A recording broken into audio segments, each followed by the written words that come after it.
नमस्कार बंधुगण। आज प्रेरक कथा भाग्य अलगा कहीं। थरे जड़े शिष्य जड़े साधु को प्रश्न पचारे जे महाराज मनीषर शरीर अंग मध्य समानता थिले मध्य लोकों भाग्य अलगा अलगा कहीं। साधु कहले तुमर प्रश्नर उत्तर काली सकाळे जेतेबेले तुमे पोखरी तोठरे स्नान पई आसीबो सेतेबेले पाइजिबो।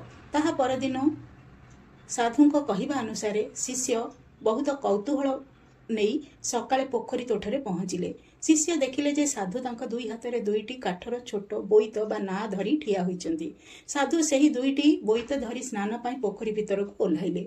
शिष्य देखिले जे से दुईटी बोईत देखिबाकू एकापरी, किंतु गोटिए बोईतरे एक छिद्र अछि एवं अन्यटी भल अछि। जेतेबेले साधु दुईटी बोईत एका समय पानी रे भसाइले छिद्र थिबा बोईतटी पानी रे किछि समय भासीबा परे ताहा भितरे पानी पशिबा जोगु बुड़ीगला, किंतु अन्य बोईतटी भासी भासी अनेक दूर चलीगला।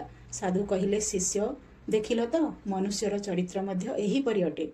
छिद्र थिबा अर्थात दोष बा दुर्गुण थिबा व्यक्ति संसार जलरे किछि बाट जाई बुड़ी जाए, जेबे कि भल चरित्र व्यक्ति प्रथमे संघर्ष करे किंतु संसार जलरे से सफलता सह भासीबाकू लागे। जहार चरित्र रे छिद्र बा त्रुटि थाए ताहार अधोगति निश्चित हुए, किंतु भल चरित्रर व्यक्ति एही दुनिया रे अग्रगति करे बा सफलता हासिल करे। शिष्य तांको प्रश्नर उत्तर पाइथिले। शिक्षा जीवन रे व्यक्ति चरित्र ही तांको उन्नति एवं अवनतिर मार्ग निर्धारित करे। तेणु प्रत्येक व्यक्ति को चरित्रवान हेबा आवश्यक। बंधुगण आशा करे जे ही कहानीटी आपनकू प्रेरणा देइथिबो। जदि आपण आपनकर मतामत जणाइबाकू चाहंती निश्चय कमेंट बॉक्स रे लिखि जणांतु। धन्यवाद।